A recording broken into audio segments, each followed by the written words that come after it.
Yeah, yes. hello. Yeah. Hello. Let's hear from the panelists now. The floor is yours. A lot of people are keen to still know what you're talking about, micro pensions. Thank you very much, Steve, and thank you for the introduction. I've enjoyed myself so far. I hope all of us are enjoying ourselves. I'm learning a lot. I know it's been a long day, but I hope to make this session as interesting as possible. So we are talking about universal pension. I think that there's no denying the fact that there's a need for pension in view of the fact that the population is growing, and then we need to find ways and means of dealing with old age poverty. We'll start with Tresford. At least I've heard Wayne give a wonderful presentation. So let me start with Tresford. Tresford, one of the challenges, or what I'll say is that, what are the things that needs to be considered in designing a pension scheme, or for that matter, pension system?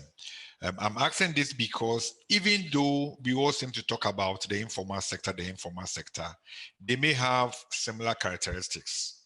However, from place to place, there may be a bit of a difference. I was shocked to know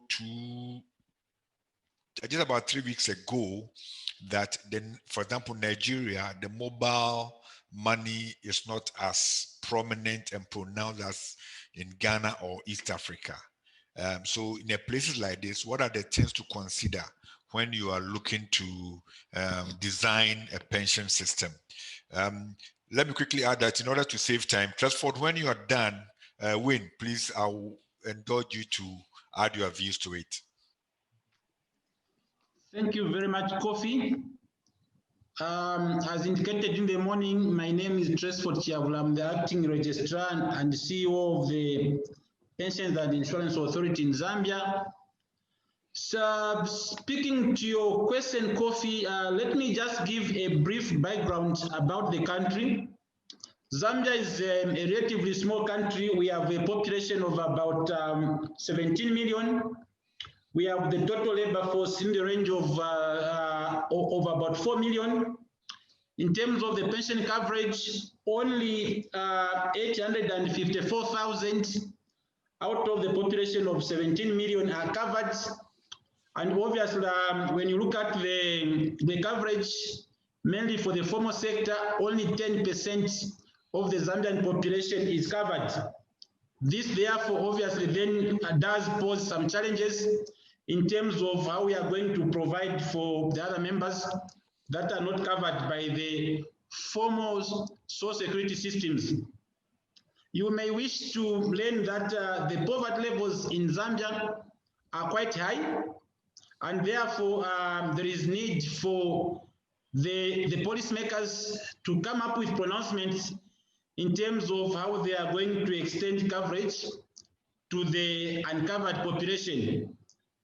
We have been thinking about what we have called universal pension system. We are planning that this could cover for the elderly, those aged 65 years and above.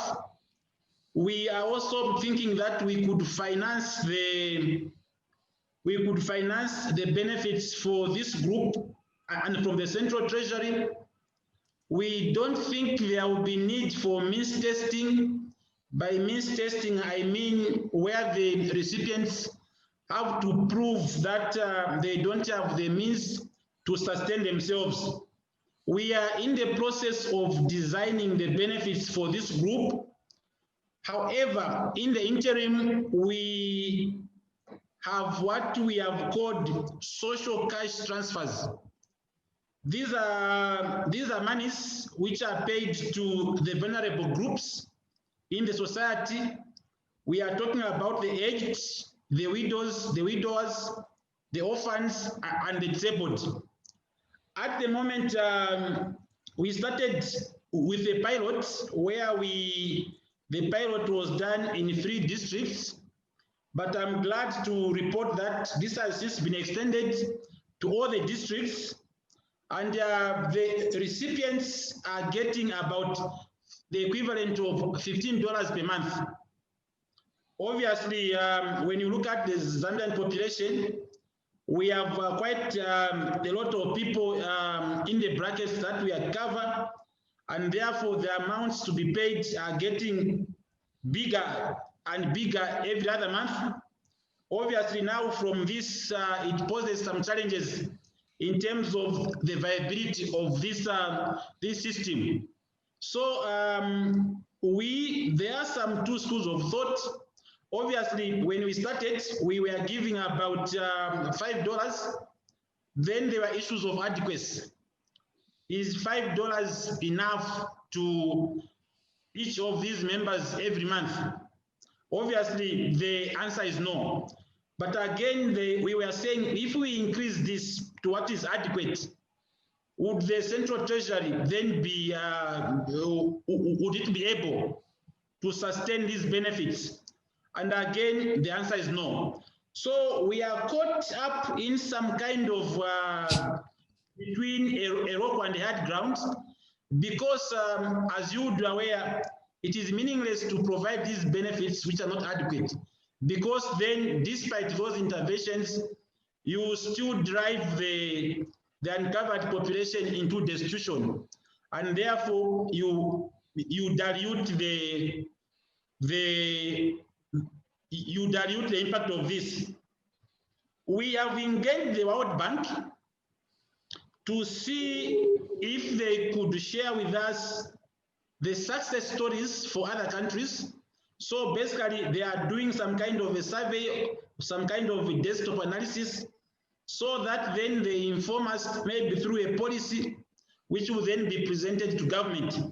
We are hoping that the paper to be done by the World Bank will outline the benefits, so they will be able to design the benefits.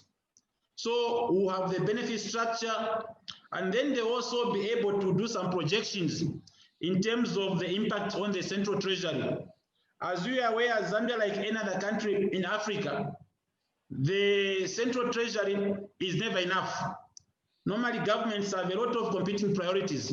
So then when we get that report from the World Bank, we will then be able to assess whether it is something which then the country could also go on in full throttle. With regards to the informal sector coverage, there are some studies that have been done and concluded. In fact, we have had this discussion from about 2000 with regards to how we can provide for this particular group. I'm happy again to report that we have the National Pension Scheme Authority. This is, I think, the equivalent of Sinit Coffee in Ghana, which basically has taken up some groups of the informal sector, because we do believe that there are some groups in the informal sector which are a bit organized, and therefore it is easier for us to capture them. We are talking of the workers in the agriculture. Transford. Yes? Transford, can you sum it up for me? Time factor. Oh, great. So the design in terms of the benefits and the contributions for the informal sector are yet to be concluded. We have some challenges, obviously, with the collections of the contributions, and also the irregularity of the contributions. So we are hoping that the lessons that we learn from the pilot then could be able to be extended to the other groups. We also have a pilot on the micro pensions, which I think maybe I could speak to sometime later. Thank you very much, Kofi. Thank you, Transford. I think you've given us a good meat to chew on. So I will quickly go to Wayne. Wayne, based on all that Transford has said, what will be your initial comments? And I remember very well that this morning in your presentations, one of the things you touched on is when the country doesn't have enough resources to do some of the things they are trying to do, then there could be a problem. So what will be your initial comments on what Transford has just enumerated? Thank you. I think before we get there, just one quick one. When the reading I've done, and I'm sure many of you have done, is that it shows that funded universal pension or any types of social protection benefits usually are unfunded by the participants, but funded by the state.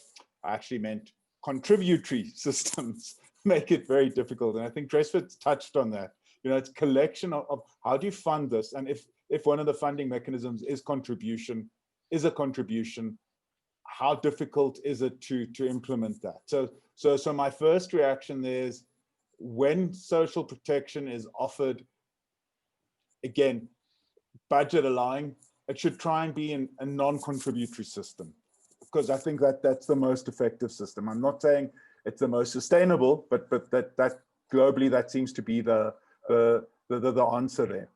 When it comes to funding and savings mechanisms, the state, and I mean that's what Tresford's talking to, can play a very important role by helping reduce transactional costs or creating mechanisms that allow people to save cheaply, hopefully. So maybe my answer is a roundabout answer is, if there is money, try and make it a non-contributory benefit. If you have to, obviously you have to, but the other opportunity that this presents is creating a savings mechanism that reduces transactional costs. And again, I'm sorry we don't have a representative from Rwanda, because I know they've done a lot of work around that. And that would be a model, and maybe something we can have a look at, and I'll do a summary and maybe share it with you later on about the effectiveness of helping people save. So I'll go to Sandeep, but before I go to Sandeep, let me throw this one in, since Wayne has just talked about more or less having it cheaper in contributions and stuff like that. For example, in Ghana, the corporate trustees earn their revenue by charging 1.33% of the net asset value. Now, the difficulty here is sustainability, because what it then means is that it could take the corporate trustee some period before the corporate trustee can even break even and start making profit. And therefore, chances are within the next 2-3 years, they may collapse.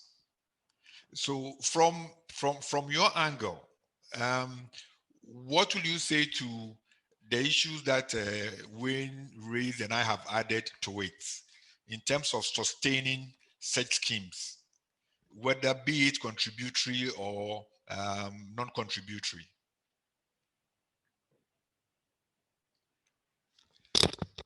So Sandeep. Yeah, thank you, Kofi. Look, if I may just quickly comment on the 1.33% first, and George is sitting right next to me, and the comment that he made this morning is that, you know, each time there's a tender, he shudders, because even if he retains it, he would retain it at a lower fee, right? And this is the challenge we have in Kenya. We have fees being driven down. It's a race to the bottom towards unsustainable levels, right? So yes, you know, there is merit in having a cost effectiveness and ensuring there is value for money. But at the same time, if fees are being driven to what I would call unsustainable levels, then I foresee a problem, because it becomes very difficult for service providers, whether they're administrators, investment managers, custodians, or trustees, to be able to offer the type of service, and given the type of risks that the investment in systems, governance, and all the rest that needs to be done. So I believe this is an Africa-wide challenge and something that we ought to address. Hopefully it'll be useful for me just to give a little bit of context to the Kenyan situation, so that the audience appreciate, you know, what the situation in Kenya is. So like in Zambia, we have a tax finance social grant. This is called our Inua Jamii program. This provides a stipend to everybody above the age of 70. It is paid bi-monthly, and the monthly amount is 2,000 Kenya shillings, or about $18 a month. So it's paid every 2 months, $18. It's not means tested per se, but anybody who's receiving a pension does not qualify for it. Now, the only people who receive a pension in Kenya are actually the civil servants, right? Because the rest, yes, even if they participate in a pension scheme, invariably they opt to take their benefits largely in the form of a lump sum. So we have a pretty decent universal state system. There was first a pilot program that was run from January 2018. The government has implemented it, except that it is from the age of 70 instead of, say, earlier 60 or 65.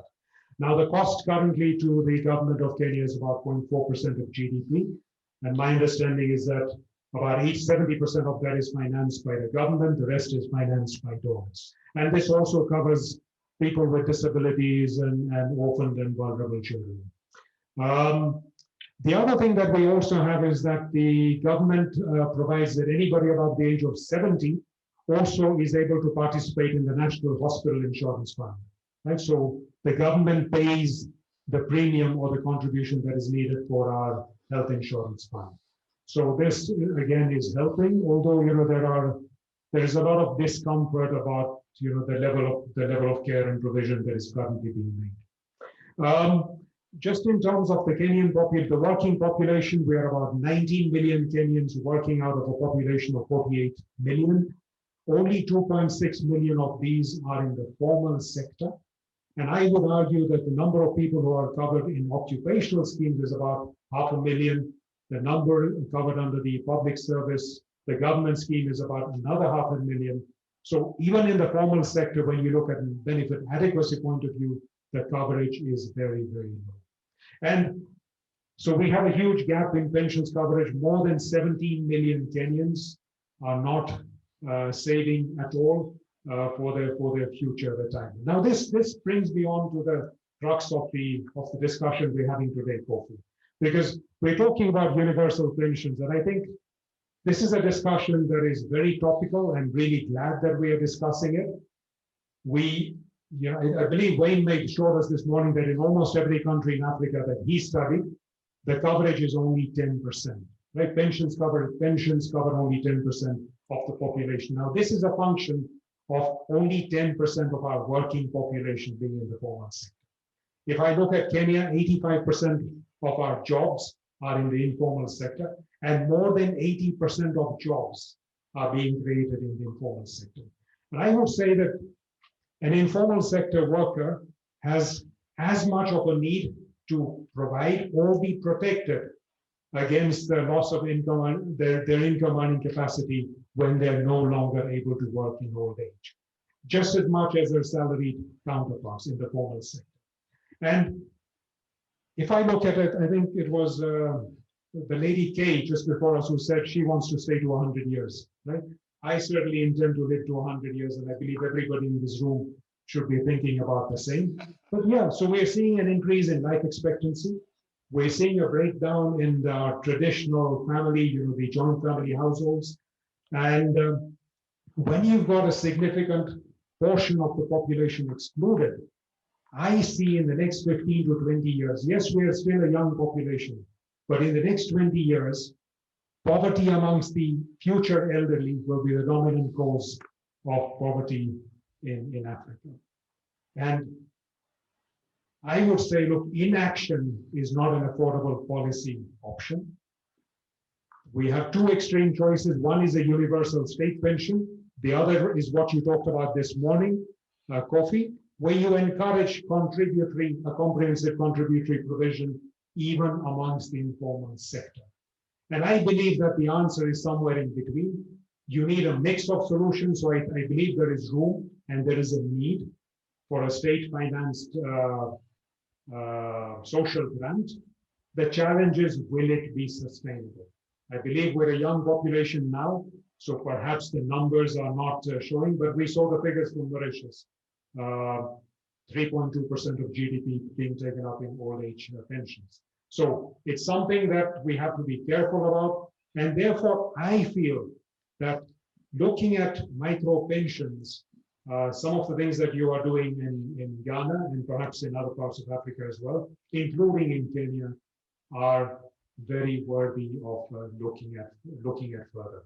And I believe that the advancements in technology, the advancements in mobile payment systems, and also I believe innovative distribution channels would give us the answer and the solution to have more comprehensive coverage in the informal sector. And I believe that even for our countries, if we can accumulate that pool of savings, which we desperately need, that could be channeled towards productive areas of investment, develop our economy, and create jobs, and hopefully help to formalize our informalized economies. Sorry, Kofi, that's a bit of a long answer, but I hope it covered a lot of the issues. Thank you, Sandeep. But let me go to the only lady on the panel, and I'm hearing two things here, where the government comes in, or where we have more or less a forced or a voluntary contributory scheme by, say, the informal sector. Now, I'm talking from Ghana experience. In Ghana, what we have noticed is that where you have the statutory body being in charge, the government always has influence on even their investment. You also have a situation where the private corporate trustees, the government doesn't have control over their investment or dipping their hands into the funds. But the challenge is that one is a defined benefit scheme, which looks more secured than a defined contribution scheme, which is in the hands of the private sector. And this morning we talked about investing and all that. What are the risk factors, especially when we want to focus on the informal sector, and the way to go is a contributory defined contribution scheme, or more or less for the hybrid of a defined contribution where the government supports? Assume, Kofi, you are putting that question to me. Hello, Nicole. Or was it Nicole? No, it's to Nicole. Yes, please. Okay, yeah.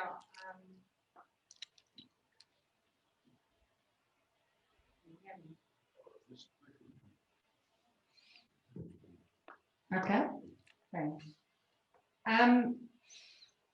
Yeah, so I have to admit, I would take a step back and say the debate shouldn't be about whether it's defined contribution or defined benefit. The debate should be what would work for each country and depending on your situation and structure. And I think the points that you made earlier around the combination, because if you look at the coverage rate in South Africa as an example, less than 10% of our individuals or our population will have pension. And so that's why we've got things like our social grants, which essentially, if you look at the coverage there, which covers about 3.5 million of our population, which are individuals that are 60 years and older, that coverage rate ends up being somewhere between 80 and 100%. And for me, that structure is very important, because if you look at the benefits of those social grants, it goes to those individuals which in a lot of our communities are raising the next generation. So for me, they're already contributing to that household where they're raising. And so we've done, there's some studies that we've done that shows a high correlation to the social grants being paid. And in those households, the actual level of education of the youngsters are higher. The access to healthcare is also higher because there's some funding in that household. And it also ends up actually promoting gender equality. And I think the other point is that we've seen an increased correlation with actually the potential future employment of the youngsters in that house, potential future employment opportunities for them. So it creates a stable environment for the next generation, because in my mind, that next generation will then not live off social grants. They'll potentially go into either the formal or informal sector, where we will have another structure that would support them in terms of their pension. So yeah, I think for me, structurally, you've got to start where the family is being raised. And I suppose as a woman, for me, I naturally talk about where the children are being raised and where the next generation will be educated. And structurally, yes, you're taking away from the pool, and we spend about 3.5% of GDP on these grants. But so you're taking away from the pool of spending directly on healthcare and directly on education, but indirectly, you are actually contributing to your education system, you're contributing to higher healthcare, by actually supporting the households where these children are raised. And so for me, that's maybe a slightly different way of looking at it. I don't know if that helps. Sorry, I dodged your question. No, that's okay. It's always true. At this stage, we need all ideas, and we need to look at it from all angles. So, George, let me come to you. From all that we've heard this morning and even right now, it's obvious that the informal sector coverage is very low. It's very low. And it's also obvious that we need to do something about it. From your experience, what are some of the things, say reforms or whatever that we can do to really get the informal sector on board? Yes, I mean, it's obvious that quite a number of people find it easier to target the formal sector because it's always easier to deal with them when it comes to pension. But the informal sector is a huge challenge. In fact, it was quite interesting listening to Sandeep because the kind of statistics he gave is the same in Ghana. In Ghana, we have over 85% of the working population in the informal sector, which is no different from a lot of the sub-Saharan African states. Thank you for George. that. Yes. Yeah, thank you for the prompt and for the question. I think for a long time, pension has been associated with the formal sector. That one is for a fact. And it points to a gap that we all have as a society where we do not start these conversations early enough.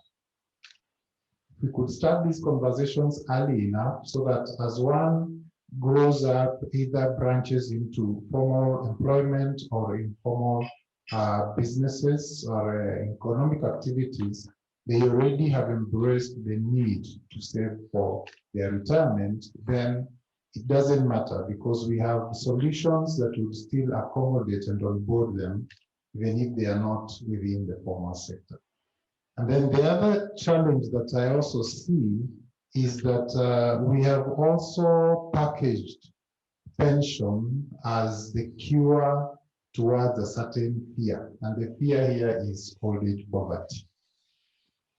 And so we've been selling fear as a motivation, which to me is a bit misplaced.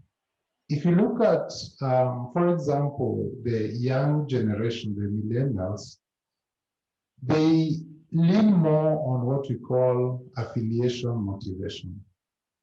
They want the identity, the power of association speaks better. It's a better language for them than fear. That's why you take them to a school where there is no fence. You will not be dealing with issues of latecomers and people who have skived and ran away. But lock them in a school where there is a fence, you can be sure those will be disciplinary issues for you. So how do pyramid schemes, for example, come repackage themselves so easily? And within no time, they have sunk hundreds of thousands of people's monies, simply because pyramid schemes have learned the art to come and package affiliation motivation. Flashy lifestyle and those kind of things, that's where the young population would want to belong. Could we change the conversation for pension? Could we position a healthier old age as opposed to the fear of old age poverty? That way, maybe we can be able to win them. And to again add on that, the aspect of always refusing to allow pension to also ride as a rider in a different product, for example. If another product attracts, pension can still be there as a rider, for example, rather than always allowing it to stand on its own, stand alone. So if it's a rider, then maybe as they chase the other bit, there are ways that they could be indirectly already saving for their pension. There is a currency that is building up today, and it's called the loyalty points. Today, if you have accumulated enough loyalty points, the truth is that you will very soon cash out and even buy another phone with it, buy airtime with it. You can now shop in the supermarkets, like in Kenya here, with that loyalty points. It's another form of a new currency. But you build it indirectly without you being fully aware. It's a passive accumulation. Could we have pension also maybe package itself in a similar manner? That way then we can win this war. But key point is financial literacy needs to start at an early age. Thank you. Thank you very much, George. Wayne, I think George has thrown in something interesting. Financial literacy starting very early and all that. There's another thing that he mentioned, for the last point of points, loyalty points and stuff like that. I know in some places there's this idea of incentive. In fact, in Ghana, a few weeks ago, the government announced a scheme for cocoa farmers. The idea is that the authority in charge of cocoa will do some form of matching. So for example, the farmer does not need to give cash. The farmer will give cocoa bags, which will be converted to cash. And then the cocoa authority will also add something to it. How feasible is this kind of incentives? And how can we start embracing financial literacy in our early ages? So I think, thank you for the question. I think that I just want to backtrack one point and clarify one point. I think something you mentioned and Sandeep mentioned. When I spoke about cost and sustainability and getting the reducing transactional costs, I think for me the important thing that I wanted to highlight here is the potential partnership between for-profit organizations and the state with its reach and its networks and things, and how those things can work together. I'm backtracking a bit, but I think in your context, with micro pensions, you need that big, brother sibling to look after you. And with that, I want to touch on the financial literacy. So depending on trust, and I think that's the big currency. There's another currency we haven't spoken about, is trust. And yeah. Who is sharing the information, and what information are they sharing? And I think this is a regional thing. And when you speak to some people, I know you've probably worked with some people who've worked with micro pensions, and I'm just thinking of examples where the way they communicated and did financial literacy in rural Indian villages are obviously very different from the way you would do it in a village and I'm not going to use Rwanda again, let's say KwaZulu-Natal in South Africa. So being culturally sensitive, again, no simple answer. And when you're working in your own country, like Ghana, you were mentioning, you understand the cultural sensitivities and the bricks that build trust. And I think, as much as we talk financial literacy, there's nearly something else we need to build before we start talking about financial literacy, and that's trust. Trust in the message that's being shared, trust in what the people are saying. And I know this is a very intangible thing, but that's why I come back to the idea of partnerships with governments or other types of affiliation groups. Not that you want to make these, the sales force, but you've mentioned, I think it was you that mentioned, industry associations, maybe faith-based associations. All these are places where people probably have some initial trust in the organization, and then building on that trust and sharing the message from there, rather than maybe coming in from the side. So my short answer is partner for money where it's needed to make your business sustainable, and then partner for trust when you're trying to sell not sell, I'm using the wrong word here. When you're trying to share your message and get the financial literacy message across. Because if Wayne walks into a room and starts preaching financial literacy, there might be some trust or whatever, but am I really going to be heard? having that transparency, I think, is a big benefit, and then training those people. And again, we can talk for hours around that, but there are structures and ways. Yeah. Trustford, I'm coming to you, but before I come to you, I want to add to what Wayne just said. So, for example, we have partnership with Airtel, Tigo, and Vodafone, and in each of the telcos, there's a name we've given to the pension scheme. Even though to us it's the same pension scheme, but their subscribers see it as a scheme belonging to these telcos, and they see them as big, huge institutions they can trust. So I think Wayne is making a very good point. So for example, Airtel Tigo is on their menu, they call it retire right. And so when they send it to their subscribers, more or less, they don't see us, they see Airtel Tigo. But eventually they get to deal with us. And in dealing with us, they still feel comfortable because for them, it's Airtel Tigo that is partnering people's pension trusts. When we step out there too, and we mention that we have partnership with, say, Vodafone and Airtel Tigo, it gives people confidence because they also know that institutions like Airtel Tigo, Vodafone will do their due diligence before partnering us, even like for the trade union congress that we are working with. This is a huge labor union. And to say that you are partnering them gives a lot of confidence to the people. So from all that we've said, Tresford, what are some of the things that you are picking that we can use to deal with your situation? I think for me, Kofi, thank you. I'm learning quite a lot. And actually, even before this, yesterday, I was watching about your case for the pension scheme for the cocoa plantation workers in Ghana. And I think for me, it is a milestone. I spent the whole of last evening trying to read about that so that then we can learn one or two things. I think one thing which I've learned from this is we need to simplify the contribution remittance processes. If we are going to expect the informal sector workers to cut a check, to do a money transfer from bank to bank, it will be difficult. So therefore, you need to partner with others.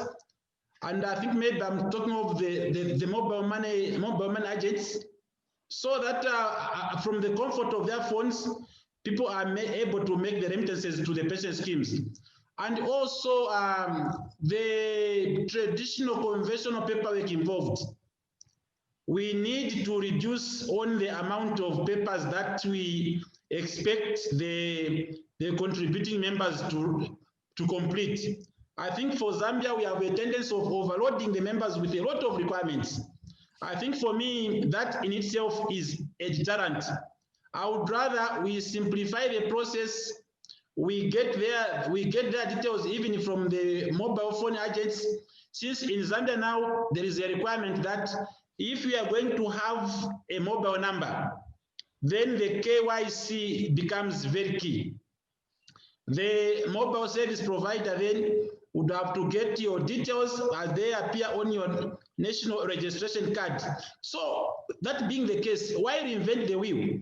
Meaning everyone in Zambia who has a phone has their KYC details that have been captured already. So meaning let us simplify the processes of capturing the details for these members, and let us also simplify the processes by which they will remit the pension contributions, and also equally the access to benefits. Let the processes be as simple as the case may be, because at the moment, again, the requirement is onerous. So obviously, I think for me, I've picked this, I've learned this, that maybe this is the way to go. With regards to the statistics for Zambia, they are not any different. 90% of our workers are in the informal sector. That's right. Okay, thank you. Now, Sandeep, I'm coming to you. You know, we've talked about the system, and I think Tresford and yourself mentioned something about the benefits that are paid. One of the challenges with the pension schemes is to ensure that at least whatever you are paying to them is quite, will suffice, will let them live life, even if not as comfortable as they want to, let them go by. But the challenge has been payment of lump sum benefits to payment of program withdrawal, where probably every month you pay. So for example, in Ghana, the law says that for the tier 3, which is for the informal sector, you can pay lump sum, or you should have an annuity program in place. The challenge we face now is that our insurance industry is not even matured enough to deal with this annuity payments. I can speak for Ghana. So where do we draw the line? Sandeep, I'm coming to you, and I think that since it involves money, when you are done, Nicole, I would like you to add your voice to this. Yeah, look, Kofi, I mean, this is not just an issue for the informal sector. Even in the formal sector in Kenya, we have a huge preference for benefits to be paid in the form of lump sums. So the majority of the schemes in Kenya now are actually provident funds rather than pension schemes, right? So under those schemes, under the provident funds, people can actually access the amounts fully as a lump sum. Even on exiting employment, right? People, when they change jobs, they can access a substantial portion of their benefits. So there's very limited preservation of one's retirement benefit. So I agree, it's a huge challenge. Yes, in Kenya, we've got a fairly vibrant annuity market. We've also got several providers offering programmed withdrawal, or what we call income drawdown in Kenya. But still, invariably, the preference is for a lump sum benefit. Now, when you look at the informal sector, to me, even accumulating that amount of money, whether it's paid as a lump sum or not, I think it is a useful first step in starting to change behaviors and getting people to start putting small amounts of money aside. So, yeah, I mean, it's in Kenya, and I believe it's a huge problem in South Africa as well, right? I mean, people have a preference for lump sum benefits. Yeah, so I suppose as a CFA charter holder and an investment professional, I should be saying to you that lump sum is the wrong thing to do, and that's something that we wouldn't prefer. But I think practically, going back to my earlier points, we've got to look at the context. And for me, if the lump sum is being used to create a healthy, safe environment for the next generation to be raised within, to make sure that that next generation can be educated, because the reality is a lot of us still have intergenerational support. We look after each other. I mean, I myself support my elders. So I think the reality is we have to live with these dual systems until we have all raised ourselves to a level where we can be independent, like we've seen that they've done in the European regions. But they didn't achieve that overnight. They had to gradually get there. I think I just wanted to add to a point that you made a bit earlier about fear. I think the investment professionals, what we've done wrong, if I have to relook at ourselves and and really judge myself as a professional, to say that we really need to relook at how we've spoken about investments. We always talk about the risk. We always talk about what can go wrong. If you're investing in equities, if you're investing in the market, remember, if you invest 100 Rand today, it could be 80 Rand tomorrow. That scares people. I mean, there's a huge amount of fear, and that fear then keeps people away from the market, instead of us actually talking about the opportunity and saying there's a bigger risk of you just not investing. And so I think the key thing is that we need to redirect the conversation around risk to opportunity and talk about what can be a prosperous future for yourself. And like you've said, talk about the new way that generations want to be approached, how millennials would want that engaged, that they use their e-bucks in South Africa, those sorts of concepts. So modernize the whole system, modernize the approach, and adapt it to how they think.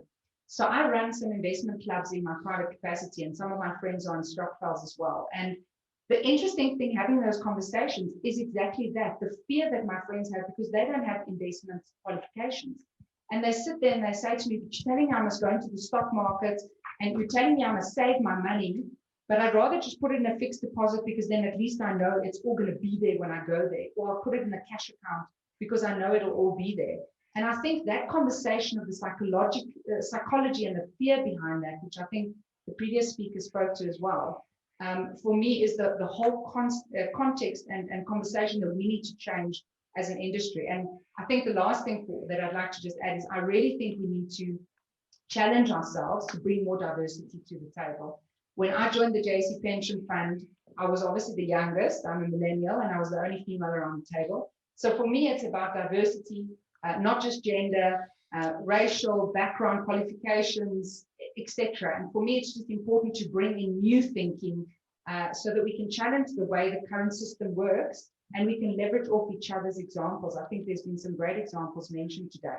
But for me, it's not, the structure isn't what we should solve for. We should solve for the needs of the community. And if the community needs a safe, secure environment, and they take a lump sum to buy a house to create that environment for the next generation of children that will be educated, for me, that's the right thing, and you've achieved the goal. If I could also Nico, don't go yet. Let me quickly add.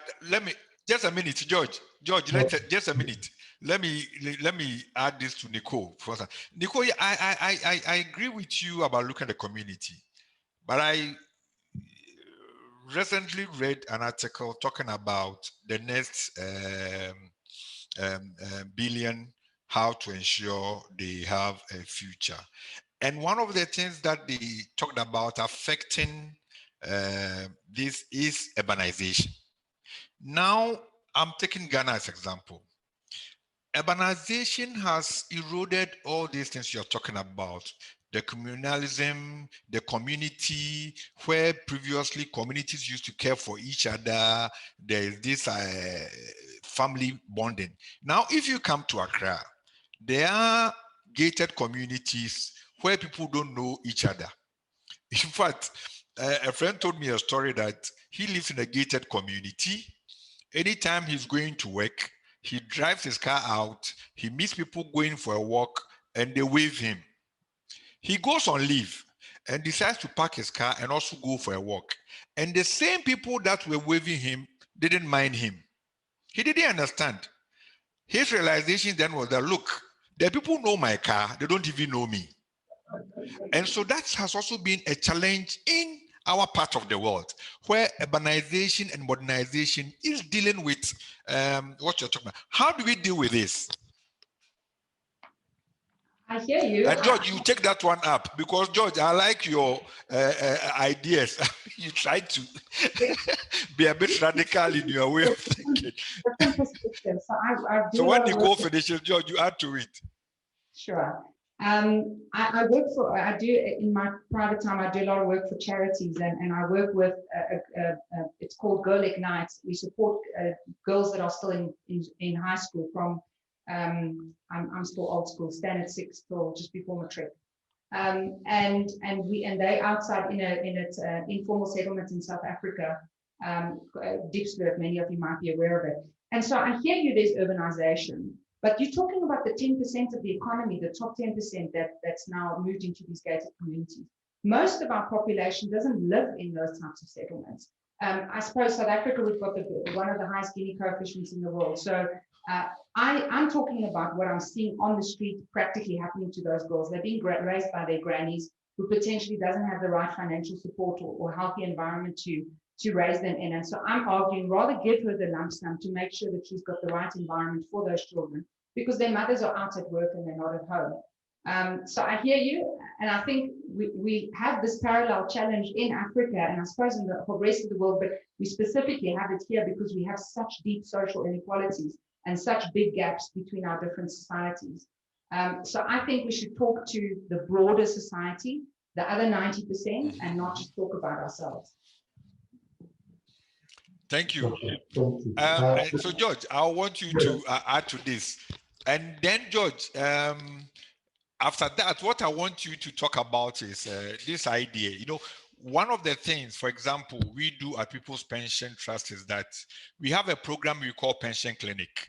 So when we go educating our members about pension or any education campaign, we just don't talk about pension. And I don't like, even like personally, I don't like the word pension, I like retirement. What we do is to have a program where we talk to people about how to plan for retirement. And what we have said is that in planning for retirement, it's not just about the financial aspect, which for me, that is the pension, but it's also got to do with other aspects of your life. I mean, what Key came to present is a typical example. Your social life, your health life, and all that.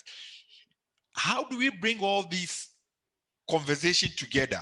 So, and I agree with you and Nicole that we do now look at retirement and look at it from the fear angle, but make it like there's an opportunity.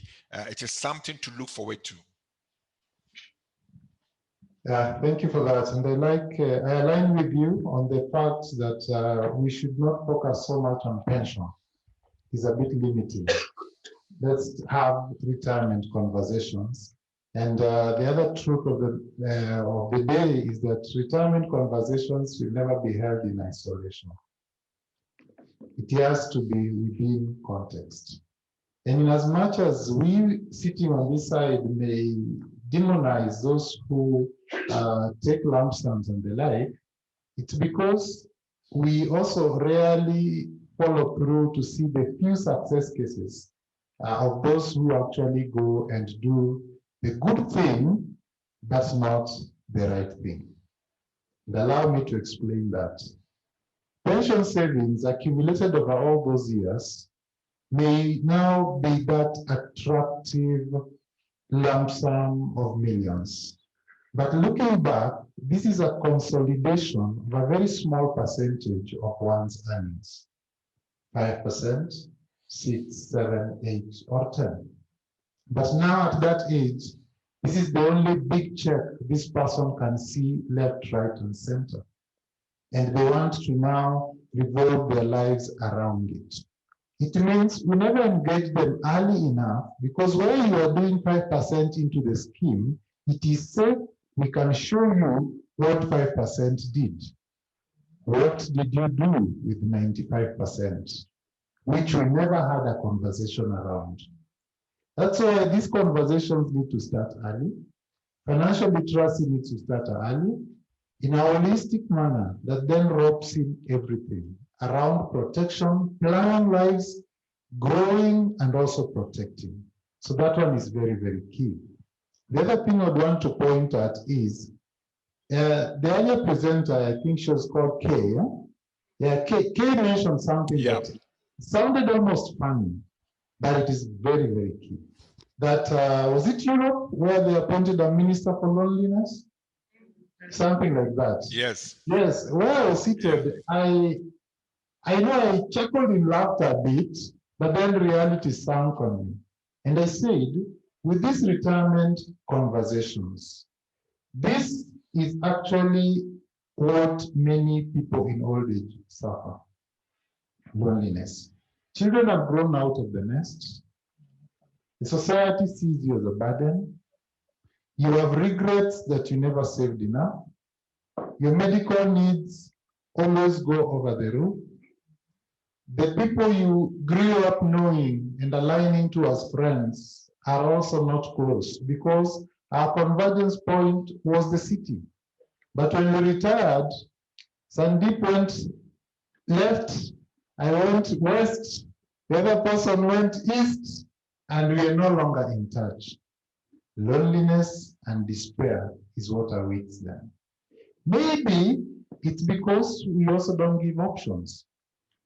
Who said that retirement payments should always be in the form of money? Could we start considering widening the scope to say, could we have other non-cash based retirement options, where maybe you're saving for a life membership into a retirement home, where you will have your age mates to talk to, remember the good old days. Maybe you will have post-retirement medical as part of the package, the things that could have stressed you. So maybe it's time retirement homes became part of the options that people chose. Thank you. I like the last point, but Wayne, I'll come to you and then go to Sandeep. back when I was working with the statutory pension organization in Ghana, SNAIT, one of the flags we had was that when people get to know the Singaporean experience, where almost 40% of your income is paid into your pension scheme, which allows you to have a house, as George has said. In fact, it takes care of a lot of things. Then the flag we had was that, why don't we have same in Ghana? But isn't that about the economy? Because whereas probably 40%, if you take it out of somebody's salary in, say, Singapore, the 60% can take care of his or her needs. If you do same in, say, Ghana, probably the kids may not go to school.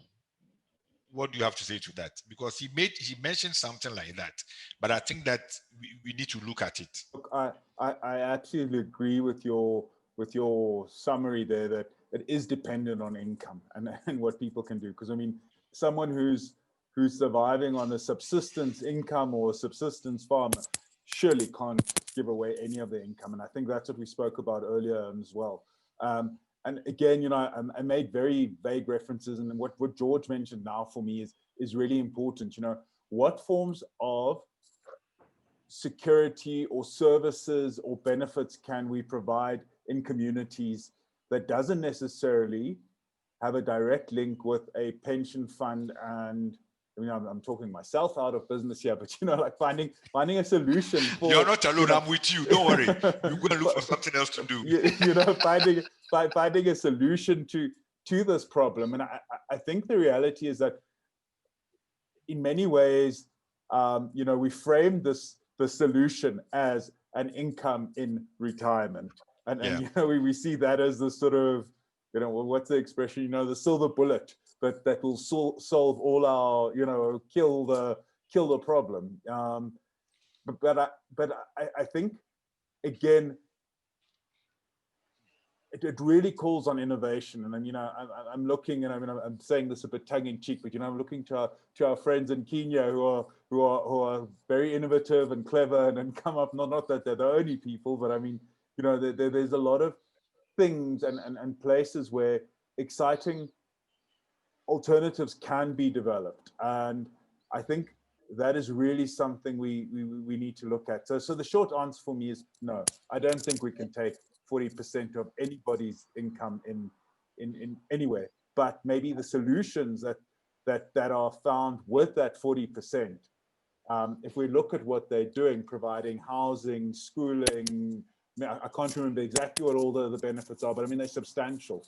For the Singaporeans is how can we provide that in our local context, wherever that is. And I mean, I think someone in a rural community has different needs from an urban person, and you creating a solution. Again, I'm saying you can't be so specific because then you can't have the mass, but finding solutions that create those opportunities. Again, I mentioned sovereign wealth funds earlier on, but I mean, that was a silly example. But, you know, finding pooled forms of investment where many participants can contribute and then find some benefit out of it. I think that's really what we're talking about. I mean, pension funds in many ways are that, but I'm saying maybe less focus on, and Nicole's mentioned a couple of other people, less focus on the money, more focus on the need at the end of the day. And I really like George's stuff, and I know they're doing a lot of work around that, Joe. Before I come to you, Sandeep, let me announce that the floor is open for participants to ask questions. And so if you want to ask, Steve, I hope you're on standby.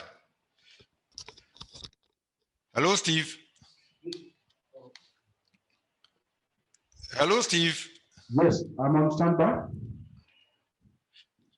Okay, good. So let me quickly go to Sandeep, and after that, anybody who wants to make a comment, suggestion, or ask a question can go on.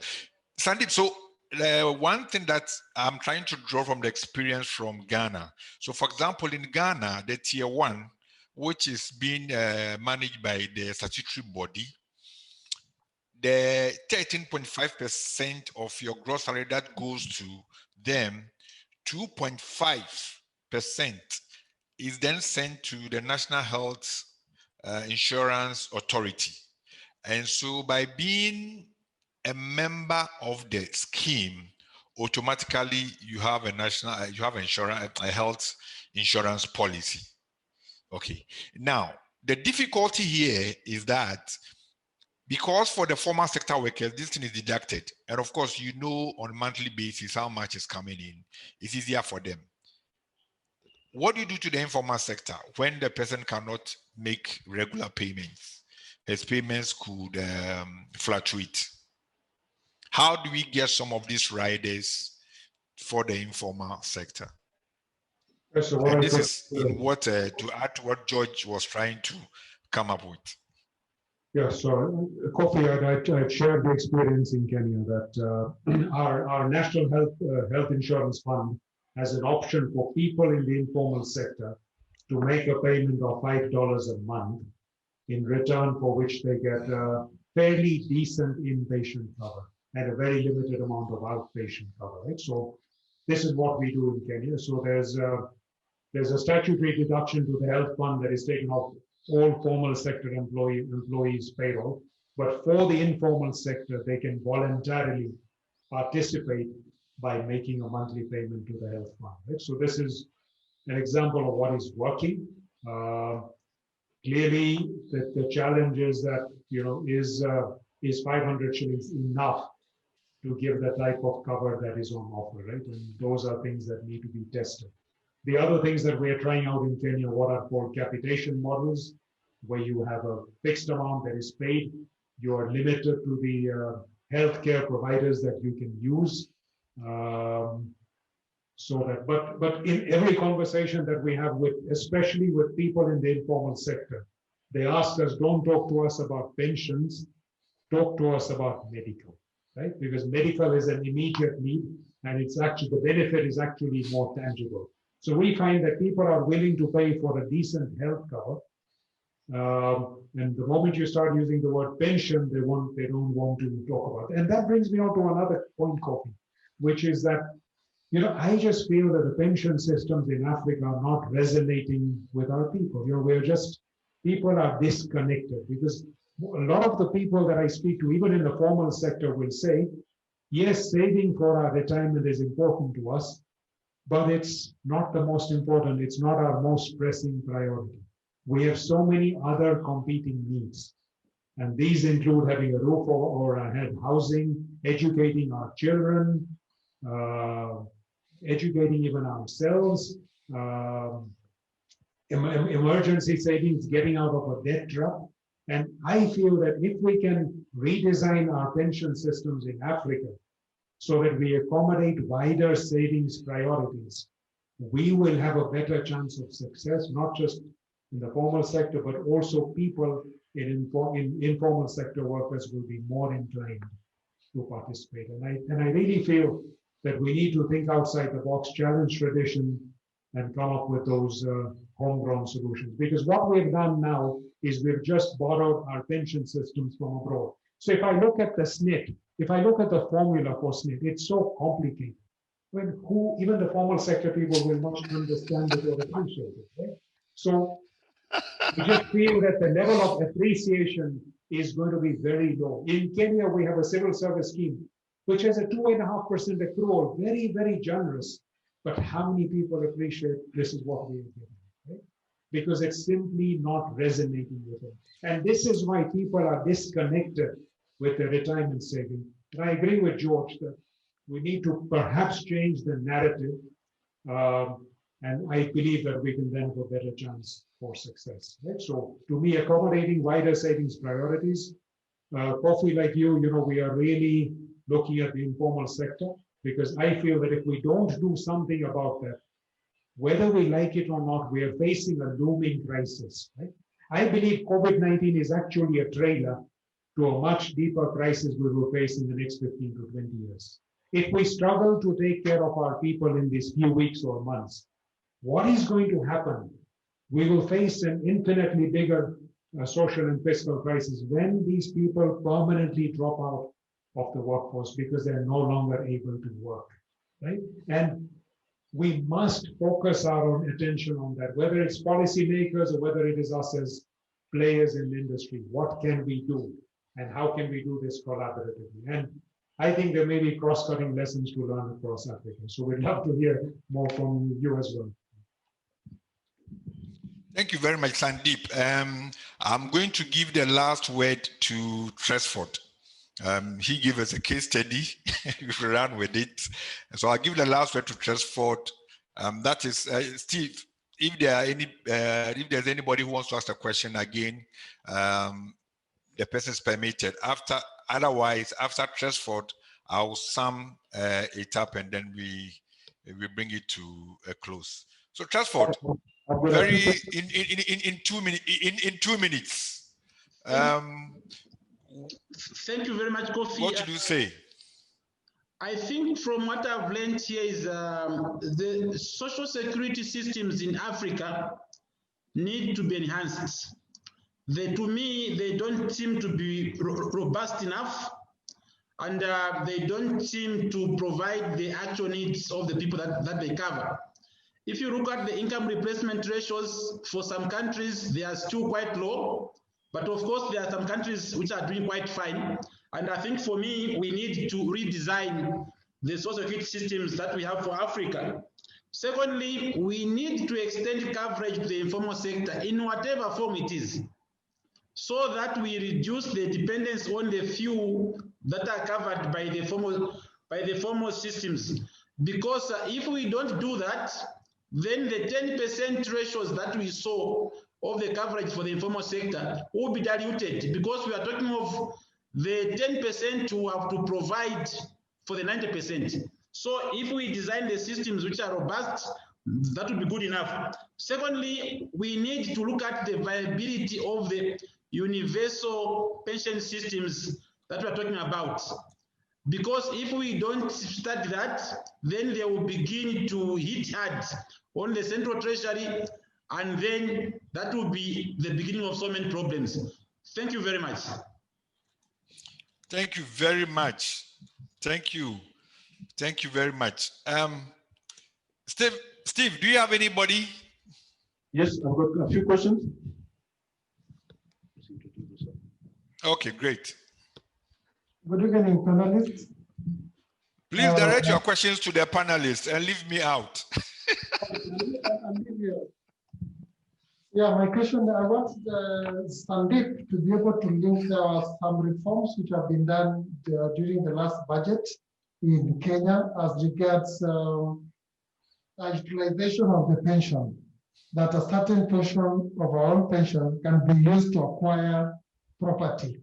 And that property, mortgage actually, it has to be a house where that person or the retiree intends to live in, not to go and construct. So let's link this now to the old pension area as we look at. What we're realizing is that I know it's not a reality. It is a reality that most of the sub-Saharan Africa people have very negative attitude towards pension. That is a fact. But now that we are talking here as a debate, what is it that we can do to package it and make it more attractive so that people start contributing? What we've been talking about civil servants is triple pension. Less than 3,000, that is less than $30.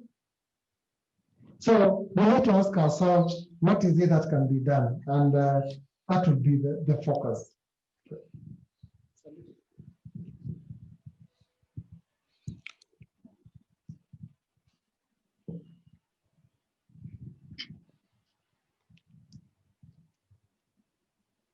Hello.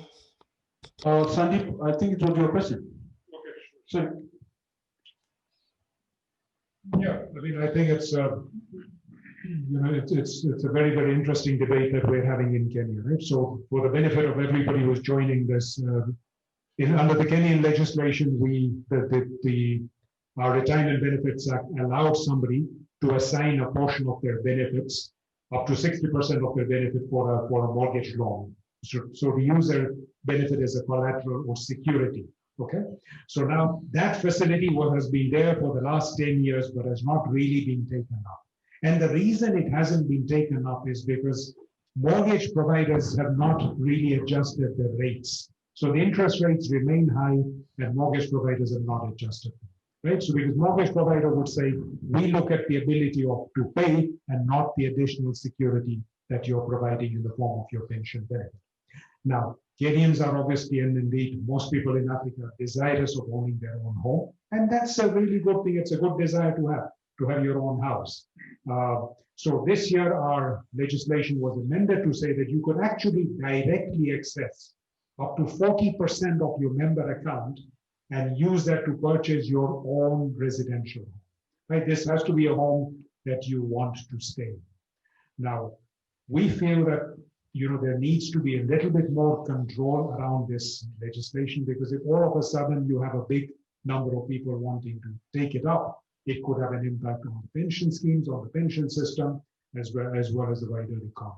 So we feel there needs to be some controls brought in, and some of the things that we are suggesting to the government is put in a limit as to the percentage of the fund that could be paid out in any 1 year, right, to no more than 10% or whatever, so that you can manage the process, right? So, and maybe we need to ask the question, why are mortgage loans unaffordable? Is it possible to say that somebody doesn't access the money, but puts it with a bank, so the money remains his or hers, right? But it becomes a guarantee against which you can take a mortgage. So let's say I put my own money, and I say I want to earn a return of 5% on it, but then I can get a mortgage against that money at 7 or 8%. It makes it an affordable mortgage, right? So we still feel that there is merit in looking at how this facility is being offered instead of a direct payment. But look, this is the law in the country now. We will have to look to see how best we implement it. And we are, as Zamara, we are advising our boards of trustees on the steps that need to be taken, the education that needs to be provided, so people understand the implications and the choices and the trade-offs that they are making. But I still go back to see, we should be encouraging more saving. We should be saying that, look, through your pension scheme, you can save for a number of priorities, right? Pensions is one, or let me call it retirement is one, but you can save for your home, you can save for your children's education.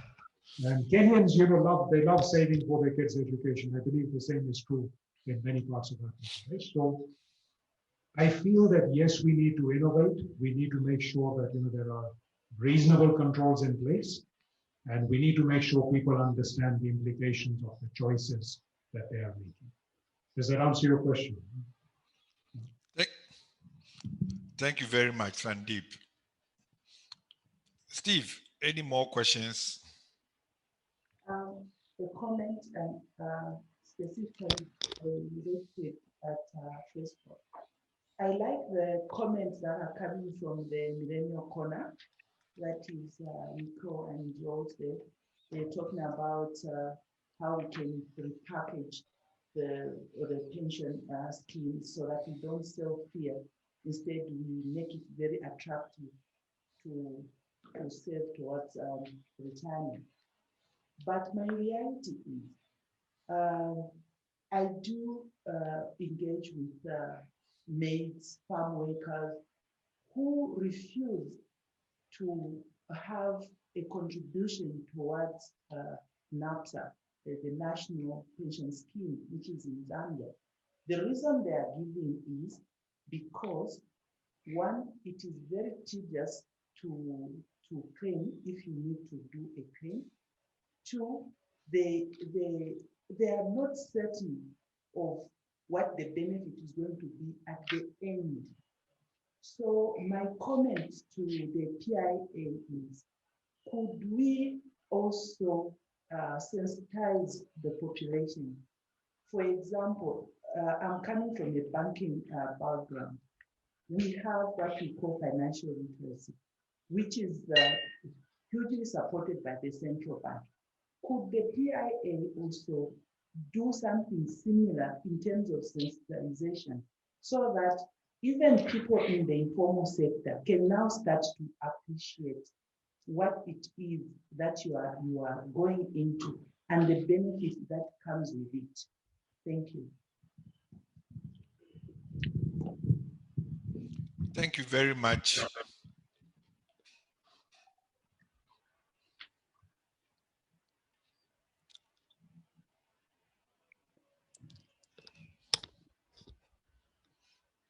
Please allow me to weigh in on the comment that was made around mortgages and the specific cases in Kenya.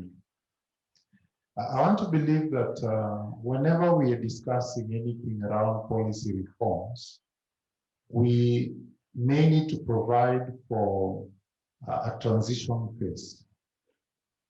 Whereas now we are opening doors for the outflow of up to 40% of one's savings towards a purchase of a residential unit, what is the long-term gain in this? Because what we could have done was to say, maybe if you are at this age where a bank cannot look at you twice if you applied for a mortgage, because the period between your age today and your retirement age is not within the threshold of what is attractive to them, then maybe that could have been an option for you.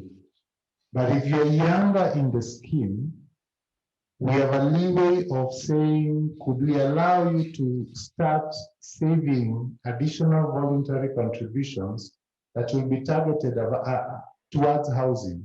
So that by the time you've done 20 years in the scheme, we have also phased out those who are at the door when this thing was being rolled out, is it?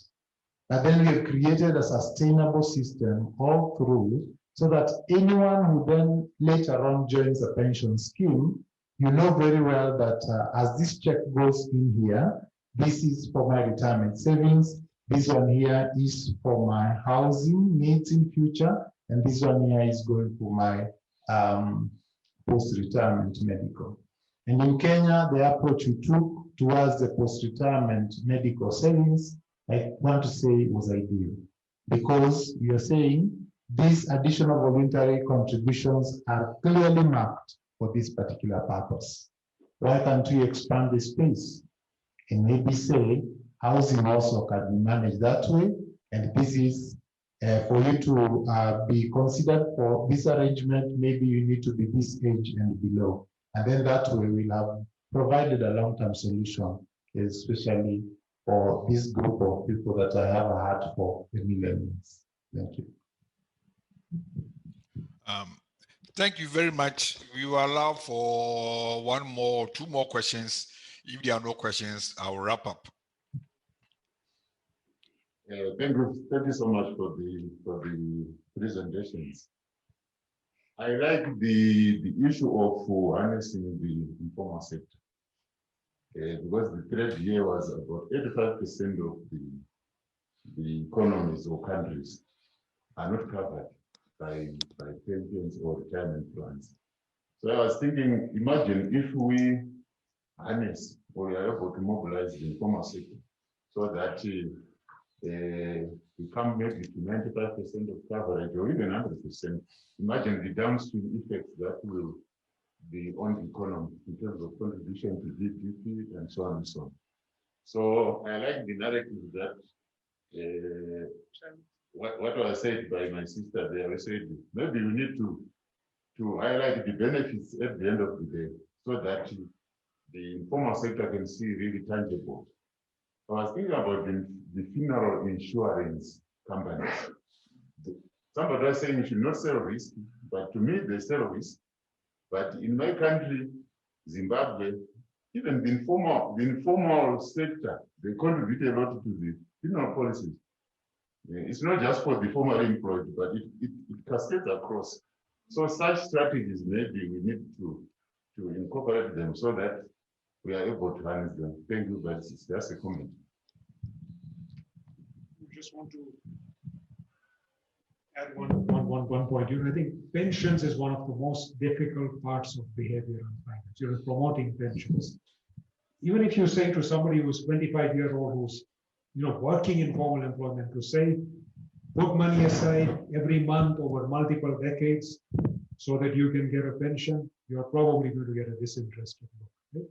Now imagine taking that to somebody in the rural setting, somebody who's possibly having an intermittent seasonal income, who has got a very fragile attachment to the labor market, and who see their children as a retirement portfolio. Right?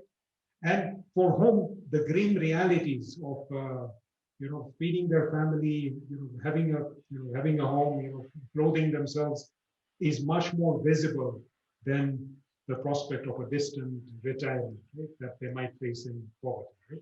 So it's a very difficult challenge, right? But that is where changing the narrative, showing some of the benefits now and the trade-offs we feel are a good way of getting the message across. Right?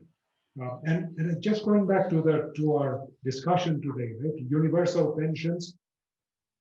What I'm saying is whether it's a state finance pension or whether it's a contributory system, as countries, there's a very urgent need now for us to do something. And I think in all these conversations, we are losing sight that unless we do something, either a decent state finance system, which I have my doubts that our economies will sustain, especially because the tax base is so low, right? Or whether we should actually look for real innovative ways of promoting the savings in the informal sector. Let's not even use the word pensions. In Rwanda, by the way, the system they use, they call it ejo heza. They don't use the word pension. It's called long-term saving. So you can do long-term saving, you can do short-term saving. Right? So that's they give that. And the other thing that Rwandese have done very well is that the government is giving a matching contribution for a number of years. So there's a fiscal incentive. Right? So I feel that those are things that need to be looked at. And if we don't, policymakers should be clear that we face a dire future. And yes, we're not trying to sell fear here, but to the lady who's selling vegetables and trying to feed her family, to the farmer who's living hand to mouth, the millennial conversation, I'm sorry, is not going to work. I mean, we need some intervention. And I believe it's a combination of the two. Let's have some state-funded grant, but let's also look at the savings element. Thank you very much. We will bring this session to an end, and I'll wrap up by saying that, yes, we agree that universal pension. The last question. Hello. No, the lady was waiting. Okay, all right. Okay, last question. Okay, last question. But let's make it short. Thank you very much, Kofi. Actually, it's a comment. As we've been discussing, I've just been reflecting on my own life. When I started contributing to the pension scheme, no one even explained to me the benefits. I was just contributing. And now I'm coming to a stage where the horizon is near me. And then now I'm wondering, what am I going to do? So it's not just about educating the people out there. It's even the people who are in the formal sector. What are we saving towards? Because now I'm going to have this lump sum, and I'm worried. Have I planned correctly, or will I mess up? I like what you contributed in the morning, where you said that for the informal, after 6 months, they're allowed to withdraw so that they can trust the system. So we need to have that both for the formal and the informal. We need to cut across, not just for those who are employed, but those outside. If they can see that we're working towards something, if it's believable, if it's achievable, then people will be able to join in. Everything that has been said, accommodation, educating our children, but working towards something that is tangible. Right now, the pension, or what we want to define now as retirement, is something in the far future where I'm surprised I got here. when I started, I didn't know if I was going to get my pension. So I think those are things that we need to work on. Thank you for the opportunity. Thank you very much. So I will wrap up and sum the whole discussion in just 2 points. Number one, Sorry, universal pension is an... Okay, Nicole. Make a point. I was just thinking of a response to the question that was made earlier by the lady in the beautiful orange top. I think the key thing for me to answer the question of our helpers or farm workers or anyone that says, well, I don't know why I'm saving this. What am I buying? What am I saving for? For me, it's about feeding yourself in the future. So it's about saying, who will, if I'm not going to be able to earn an income, who will buy me food? And so that to me is maybe potentially the easiest answer, is to say, you're putting this money aside so that in future you can firstly buy yourself some food. Secondly, you can pay whatever medical expenses you've got. And those are pretty much the main things that you want to make sure in the future. And I think that's the challenge for us in the investment industry, is it's hard for us to say, okay, well, you're putting 1,000 Rand in here, and then, okay, and then compound interest, and it's going to grow to this level, and we overcomplicate it. And for me, it's just about what's the output. The output is when you no longer have an income and you're employed, either in the formal or informal sector, this is the money you're putting aside to buy food, clothes, health benefits. Sorry, just a thought I thought I'll just end off with. And maybe just one challenging, I think we said we won't talk about pension, we'll talk about retirement. But for me, it's about your future lifestyle. It's about taking care of yourself in the future. And many of us might end up never retiring because we might end up just having a different work environment, because they're saying, I'm going to at least turn 150 years old. I don't know. They're saying the next generations are getting older and older. So we'll reinvent the way we're working, and you'll actually retire, but you'll then go into a different type of work environment. So I think we also need to think about it differently. And those thoughts about the wider saving priorities of housing, schooling, and healthcare solutions, I think are critical. And the way we fund those, in my mind, I think we're talking about it tomorrow, is through impact investing projects. Our pension funds want to invest in impact investing projects. So we can do that now. We can mobilize it. Thanks. Thank you very much. Kofi, can you close?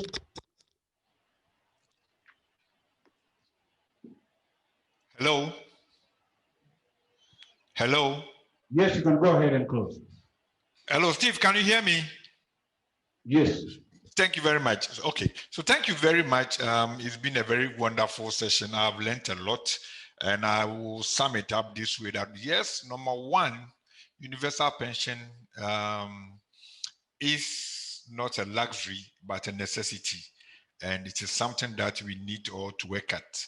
Number two, we probably need to change the conversation and make talking about, for now, for lack of words, let me say retirement or pension, part of the mental calculation of everybody. We have come to understand that when you talk to people, the first thing that will come to their mind is their car, their education, their housing. How do we turn the conversation around so that retiring, income security in old age becomes part of the mental calculation? Thank you very much. I've enjoyed you. God bless you all. Thank you very much. Thank you very much. Thank you for good panel. We've had very good reviews online and even here. I can see you guys will like this session. It's actually to 6, if my clock is right. You are supposed to finish at 5. You are 50 minutes late. I'm going to push, I had a small presentation from NWA. I'm going to allocate it tomorrow. George, if you permit me. Yes, we're going to have that presentation tomorrow. So once again, let's thank our panelists, Wayne, Tiavola, Kofi, and the ones who are here. Thank you very much. Some of these ones will be coming back tomorrow. Nicole Thank you. will be here for impact.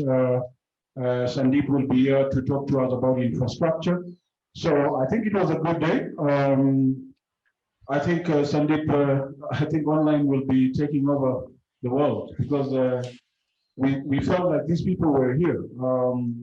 My friends Wayne and Trustworthy and Kofi is like you are just next to. But these guys are very far. Kofi is there doing some, I've just learned you call it cocoa, not cocoa. Yes. So thank you very much, delegate. We will join, we'll come back tomorrow. Let's have the same spirit. We've got very, very good discussions tomorrow, especially on investments. Join us the same time. I don't think anybody's traveling now. We will join back here tomorrow at 7:45. Thank you very much. Thank you. Yes, okay, look at your program. Maybe I might mislead you. I don't have the program with me. Thank you very much. Okay, unless anybody has any further question, we could close.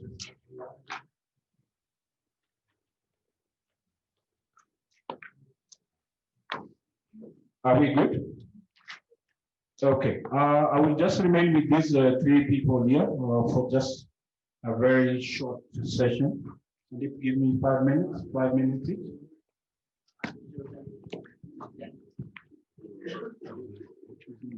I just wanted to respond to one question.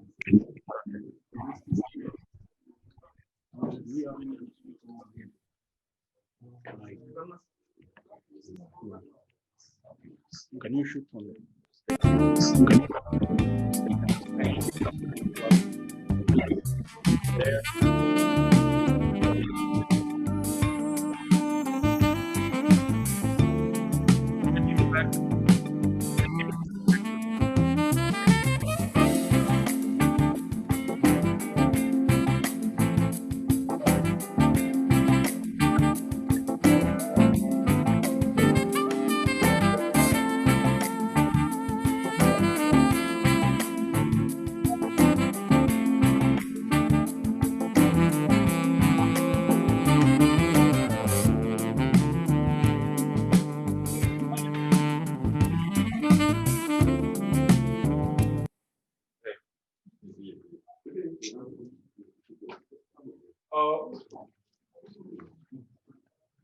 Is Shaya around? Shaya from our team.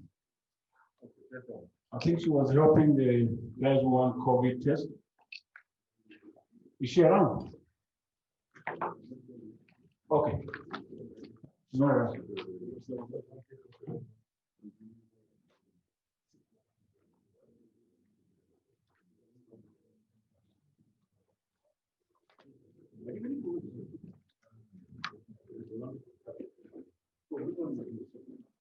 yangu ienda